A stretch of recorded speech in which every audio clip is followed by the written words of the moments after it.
Bismillahirrahmanirrahim. Dear viewers, Assalamu alaikum. Welcome to Conceptual World. Today our topic is Aristotle Theory of Imitation. सबसे पहले जो है हम Aristotle theory of imitation के जो है बैकग्राउंड को देखेंगे, इसका ओवरव्यू लेंगे कि एरिस्टोटल थ्योरी ऑफ इमिटेशन जो है ये इमर्ज कैसे हुई है। First of all, John Dryden एक पर्सन था जिसने प्रॉपरली लिटरेरी क्रिटिसिज्म के कॉन्सेप्ट को इंट्रोड्यूस करवाया और ये इस बात को भी एक्सेप्ट करता था कि उससे पहले भी लिटरेरी क्रिटिसिज्म का जो कॉन्सेप्ट है वो एरिस्टोटल ने इंट्रोड्यूस करवाया है। क्वेश्चन आता है कि लिटरेरी क्रिटिसिज्म क्या होती है, कि जब हम किसी भी लिटरेचर से एसोसिएटेड चीज़ को क्रिटिसाइज करते हैं so it is a literary criticism. वो पोइट्री हो सकती है, वो कोई भी ड्रामा हो सकता है। In general way, in common speech हम कहते हैं कि क्रिटिसिज्म का मतलब होता है किसी चीज़ को क्रिटिसाइज करना, किसी चीज़ के नेगेटिव एस्पेक्ट्स की बात करना, किसी चीज़ के फॉल्ट्स को ढूंढना। सो it is a criticism. But in literature criticism का जो मतलब होता है वो चेंज हो जाता है कि जब हम किसी भी चीज़ को, लिटरेचर की किसी भी फॉर्म को डीपली माइन्यूटली अंडरस्टैंड करने की कोशिश करते हैं, उसके पॉजिटिव और नेगेटिव एस्पेक्ट्स को देखते हैं और अपने नॉलेज, अपने अंडरस्टैंडिंग के बेस के ऊपर जब उसको जज करते हैं so it is a criticism. And according to Aristotle भी यही बात करता है कि जो क्रिटिसिज्म होती है उसका मतलब जो होता है वो होता है जज करना। और जज करने के लिए ये ज़रूरी होता है कि जो क्रिटिक हो या जो क्रिटिसाइज करने वाला हो उसके पास अपनी कोई क्रिएशन हो, अपना कोई वर्क हो जिसकी बेस के ऊपर जो है वो लिटरेरी फॉर्म को जो है वो जज कर सके। जो है प्लेटो ने भी लिटरेरी क्रिटिसिज्म किया था जिसको जो है एरिस्टोटल ने जो है अपोज किया। एरिस्टोटल प्लेटो का स्टूडेंट था and at the age of 17 year जो है इसने प्लेटो की जो अकेडमी थी वहाँ से एजुकेशन हासिल करना स्टार्ट की थी। प्लेटो के अपने व्यूज़ थे लिटरेरी क्रिटिसिज्म को लेके और एरिस्टोटल के अपने थे। जब एरिस्टोटल ने जो है प्लेटो को क्रिटिसाइज़ किया तो जो वो थ्योरी थी एरिस्टोटल की, हम उसको बोलते हैं theory of imitation. Word imitation इसका लिटरेचर के अंदर बहुत ज़्यादा हाईली रोल है, बहुत ज़्यादा इंपॉर्टेंस रखता है क्योंकि इमिटेशन के वर्ड के ऊपर ही एरिस्टोटल की जो थ्योरी है वो बेस करती है। प्लेटो के कॉन्सेप्ट्स को भी इस लेक्चर के अंदर पढ़ना बहुत ज़्यादा ज़रूरी है क्योंकि अगर हम प्लेटो के कॉन्सेप्ट्स को नहीं समझेंगे तो एरिस्टोटल के कॉन्सेप्ट्स भी समझ नहीं आएगी। एरिस्टोटल ने प्लेटो के कॉन्सेप्ट्स को ही अपोज करके अपनी ये थ्योरी दी है। ये जो वर्ड है ना इमिटेशन, अरिस्टोटल से पहले प्लेटो ने इसका कॉन्सेप्ट इस तरह इंट्रोड्यूस करवाया था कि सबसे पहले प्लेटो ने ही इमिटेशन के वर्ड को यूज़ किया था और उसने बोला था कि इमिटेशन का मतलब होता है कॉपी ऑफ कॉपी या शेडो ऑफ शेडो। ये जो पोइट्री होती है इमिटेटेड होती है, इमिटेशन होती है एंड ये रियलिटी से 2 गुना दूर होती है क्योंकि एक जैसे कोई भी पोइट है वो कोई भी चीज़ देखता है और फिर उसको कॉपी कर लेता है। ये क्या हो गया, ये रियलिटी से बहुत दूर है।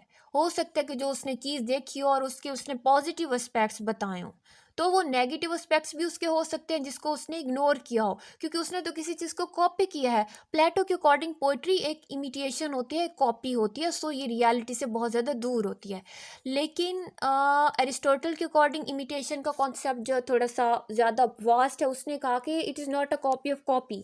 ये भी पॉसिबल हो सकता है कि एक पर्सन होता है उसकी लाइफ के different experiences, different events, different memories होती हैं जिनको वो दोबारा मेमोराइज करता है, इमेजिन करता है तो उसके अकॉर्डिंग अपने व्यूज़ देता है, तो दिस इज़ अ इमिटेशन और ये रियलिटी से दूर नहीं हो सकती। जैसे कि एक पर्सन है, एक राइटर है, वो किसी जर्नी पे गया है, वहाँ पे उसने डिफरेंट एक्सपीरियंसेस किए, डिफरेंट उसने चीज़ें वहाँ पे ऑब्जर्व की, देन कुछ टाइम बाद जो उसने उन तमाम चीज़ों को इमेजिन किया, रिकॉन्स्ट्रक्ट किया और उसके अकॉर्डिंग अपने व्यूज़ दिए। तो अकॉर्डिंग टू अरिस्टोटल के पोइट्री रियलिटी से दूर नहीं है और ना ही it is not exact copy of copy. ये कॉपी भी हो सकती है लेकिन इट इज़ नॉट नेसेसरी कि वो कॉपी ही हो, वो उस पर्सन के अपने पर्सनल एक्सपीरियंसेस हो सकते हैं, उसकी इमेजिनेशन हो सकती है। According to Aristotle it is the imaginative reconstruction of life. हम प्लेटो के कॉन्सेप्ट की बात करते हैं। प्लेटो क्या आइडियाज़ रखता है, क्या कॉन्सेप्ट्स देता है। तो प्लेटो जो है वो पोइट्री के अगेंस्ट था। क्यों अगेंस्ट था? क्योंकि वो कहता था कि ये रियलिटी से 2 गुना दूर होती है। पोइट्री डजेंट मीन दैट कि इसके अंदर जस्ट ओनली पोइट्री ही आएगी। Nowadays it is a genre of literature but in the past time everything was called poetry, everything in the literature is known as a poetry, चाहे वो comedy हो, epic poems हो, dramas हो, सारी की सारी चीज़ें poetry ही होती थी। प्लेटो ने जो है एक आइडिया दिया कि जैसे एक वर्ल्ड, ये जो वर्ल्ड है, तो ये एक आइडिया की बेस के ऊपर क्रिएट हुई। एक आइडिया था, उस आइडिया के बेस के ऊपर ये वर्ल्ड क्रिएट हुई है। तो वर्ल्ड क्या है, ये कॉपी है। तो जब, जैसे कि अगर इसको थोड़ा सा और क्लेरिफाई करें कि जैसे एक पेंटर होता है, उस पेंटर के माइंड में एक आइडिया आया, उस आइडिया के बेस के ऊपर उसने एक चेयर जो है बनाई। वो चेयर क्या है, वो कॉपी है, किस चीज़ की कॉपी है, उस आइडिया की कॉपी है, और उस आइडिया को हम ब्लूप्रिंट बोलेंगे। तो क्या हुआ कि जब एक पोइट है, पोइट क्या करता है कि नेचर को देखता है, नेचर को कॉपी करता है, तो वो कॉपी ऑफ कॉपी हो जाते हैं, क्योंकि ये वर्ल्ड तो ऑलरेडी कॉपी है। किस चीज़ की कॉपी है, आइडिया की कॉपी है। तो नेचर, जब नेचर को कॉपी किया जाता है, सो it is a copy of copy. And poetry के अंदर, या उसने पोइट्री को कहा, ये तो इमिटेशन होती है, ये इमिटेटेड होती है, ये कॉपी ऑफ कॉपी होती है, जिसकी वजह से ये रियलिटी से 2 गुना दूर होती है। सो अकॉर्डिंग टू प्लेटो के जो ये पोइट्स होते हैं, ये नेचर को कॉपी करते हैं। सो वो समझता था कि ये जो पोइट्री होती है, ये रियलिटी से दूर होती है। सो इसकी वजह से वो पोइट्री को रिजेक्ट करता था। ये जो है प्लेटो के कॉन्सेप्ट्स थे। देन जो है हम एरिस्टोटल के कॉन्सेप्ट्स को देखते हैं कि उसने इमिटेशन के बारे में अपने क्या कॉन्सेप्ट्स दिए थे, क्या एरिस्टोटल की थ्योरी ऑफ इमिटेशन है। फर्स्ट ऑफ ऑल जो है उसने प्लेटो के जो आर्गूमेंट्स थे उनको आंसर किया है, इमिटेशन के कॉन्सेप्ट को, उसके मीनिंग को रीडिफाइन किया है। सिंपली एरिस्टोटल कुछ बातों पे जो है प्लेटो को एग्री भी करता है। वो कहता है कि ये पॉसिबल हो सकता है कि जो एक वर्ल्ड है वो एक आइडिया के बेस के ऊपर क्रिएट हुआ हो, और वो वर्ल्ड उस आइडिया की कॉपी हो। और वो इस बात पे भी एग्री कर सकता है कि ये भी पॉसिबल है कि कोई भी पोइट है तो वो नेचर को कॉपी करता हो, नेचर से इमिटिएट करता हो। लेकिन इसका ये हरगिज़ मतलब नहीं है कि जितनी भी पोइट्री होती है वो नेचर की कॉपी होती है, या पोइट्स नेचर को ही कॉपी करते हैं। इट इज़ पॉसिबल दैट कि जो पोइट है वो अपने एक्सपीरियंसेस, अपनी इमेजिनेशन उसके अंदर जो है इंक्लूड करे। एज़ फॉर एज के इमिटेशन जो है वो एक क्रिएटिव प्रोसेस है, और बेसिक चीज़ के इसने पोइट्री को म्यूज़िक के साथ लिंक किया है, म्यूज़िक के साथ रिलेट किया है।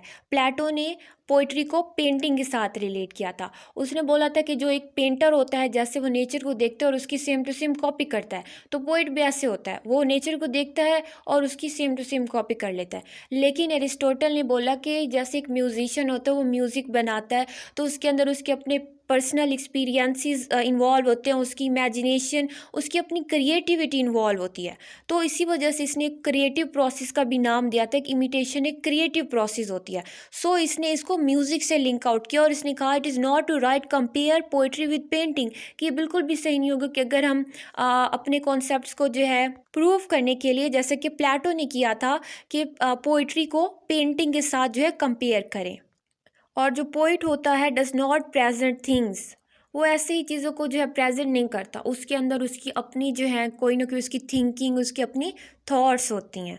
सो poetry is not process of saying things and simply converting into words, कि पोइट्री कोई भी ऐसा प्रोसेस नहीं है कि कोई भी पोइट ने कोई चीज़ देखी और सिंपली उनको अपने वर्ड्स में लिख दिया। उसकी अपनी जो है एक पर्सनल थिंकिंग उसके अंदर इन्वॉल्व होती है, एक उसके लाइफ की एक्सपीरियंसेस होते हैं जो कि उस इवेंट से रिलेटेड होते हैं, या उसकी कुछ मेमोरी होती है उस इवेंट से रिलेटेड, जो कि उसके व्यूज़ में आके इंक्लूड हो जाती है। But on the other hand Plato considered poetry as a mother of lies.